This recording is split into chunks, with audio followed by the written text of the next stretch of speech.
ఇది tunnel bore machine ఎలా operate అవుతుందంటే ఇక్కడ చూడండి ఈ సైడ్స్ కనబడుతున్నాయి కదా ఇది ఏంటంటే సెగ్మెంట్స్ అంటే ఒక్కసారి వాళ్ళు ఆ హోల్ చేస్తూ డ్రిల్ చేస్తూ వెళ్ళిపోయిన తర్వాత ఈ సైడ్ కనిపించేది ఈ సెగ్మెంట్స్ ని పైకి అమరుస్తూ ఉంటారు. అంటే టనెల్లో మీరు నిన్న చూసారు కదా ఆర్టీలో చూపించిన దృశ్యాల్లో పైకి పిల్లర్స్ లాగా అమరుస్తూ ఉంటారు, వాటికి బోల్ట్స్ ఫిక్స్ చేస్తూ ఉంటారు. ఒకసారి ఇక్కడ ముందు భాగంలో మిషన్ కాస్త ఇక్కడ చూడండి ఇక్కడ డ్రిల్ చేస్తూ వెళ్తోంది, కొండ భాగాన్ని మొత్తం కూడా డ్రిల్ చేస్తూ వెళ్తోంది ఇక్కడ ముందు భాగం.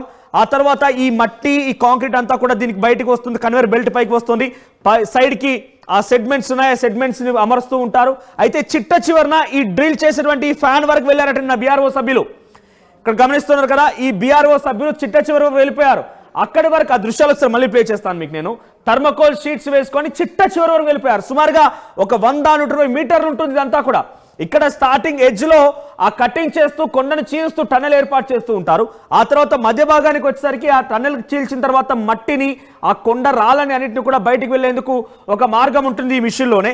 చివరిగా ఇక్కడ సెగ్మెంట్స్ ఇక వెంటనే కొంత దూరం ఆ టన్నెల్ మిషన్ హోల్ చేస్తూ వెళ్ళినా కొద్దీ ఇక్కడ సైడ్ నుంచి సెగ్మెంట్స్ ని ఫిక్స్ చేస్తూ ఉంటారు.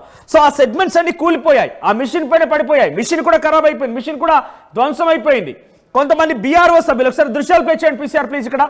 సో బీఆర్ఓ సభ్యులు థర్మకోల్ షీట్స్ ని వేసుకొని ఇక్కడ చిట్ట చివరన ఇక్కడ వరకు వెళ్ళిపోయారు. ఇక్కడ చూడండి ఆ టనెల్ బోర్ మిషన్ మీకు గమనించారు కదా. సో 100 మీటర్ల వరకు మిషన్ ఉంటుంది. సో మిషన్ చిట్ట చివరి వరకు వెళ్ళిపోయారు. ఈ రకంగా సహాయం తీసుకొని నడుముకి తాళ్ళు బిగించుకున్నారు. థర్మకోల్ సహాయంతో వాటిపై నిలుచొని ఆ చిట్ట చివరి వరకు ఆ tunnel bore machine cutting machine వరకు వెళ్ళిపోయారు. కానీ అక్కడి వరకు వెళ్ళినా ఎటువంటి ఆచూకీ లభించలేదు. ఇప్పటి వరకు ఈ 4-5 రోజుల ఆపరేషన్ లో హైయెస్ట్ నిన్న జరిగిన సహాయక చర్యలు ఇంపార్టెంట్. ఎందుకంటే అక్కడ వెళ్ళిపోయి వాళ్ళు ఉన్నారా లేదా అని గమనించారు, వారు మాత్రం వాళ్ళకి కనిపించలేదట. అక్కడికి చిట్ట చివరిన వెళ్ళిన తర్వాత కూడా వాళ్ళు ఒక మాట చెప్పారు, ఆక్సిజన్ అందడం లేదు, చాలా ఇబ్బందికరంగా ఉంది ఊపిరి తీసుకోవడానికి అని చెప్తున్నారు. అంటే వారికి ఆక్సిజన్ అందడం లేదు, ఊపిరి పీల్చుకోవడానికి ఇబ్బందికరంగా ఉంది. సహాయక చర్యలు చెప్పే వరకే ఇంతటి స్థాయిలో ప్రమాదంకి చిట్ట చివరి వెళ్ళిన వారికే ఇటువంటి డేంజరస్ సిచ్యువేషన్ ఎదురైందనంటే అక్కడ ప్రమాదంలో చిక్కుకున్న వారికి ఎటువంటి సమస్య ఎదురై ఉంటుంది. వారైతే ఇప్పటికీ చాలా క్లియర్గా మేము చెప్తున్నాము, వారైతే ఇక ప్రాణాలతో లేరు అనేది ఏకంగా బీఆర్ఓ సభ్యులు తేల్చేశారు. బార్డర్ రోడ్స్ ఆర్గనైజేషన్ సభ్యులు ఎవరైతే చిట్ట చివరి వెళ్ళిపోయారో వారి ఆనవాళ్ళు ఏమీ లేవట. ఇక వాళ్ళపైన ఆశలు వదిలేసుకోవాలన్నట్టుగానే వాళ్ళు చెప్పుకొచ్చారు. ఇక వారి ఆనవాళ్ళు అయితే పక్కాగా ఇప్పటి వరకు కొంత కన్ఫర్మేషన్ అనేది మనకు లేదు, కానీ ఇప్పుడు బీఆర్ఓ సభ్యులు చెప్తున్న ప్రకారంగా తేల్చేశారు. ఇక్కడ చూడండి లీకేజ్, వాటర్ లీకేజ్ కనబడుతుంది కదా, ఈ సెడిమెంట్స్ నుంచి వాటర్ లీకేజ్ అవుతున్నాయి.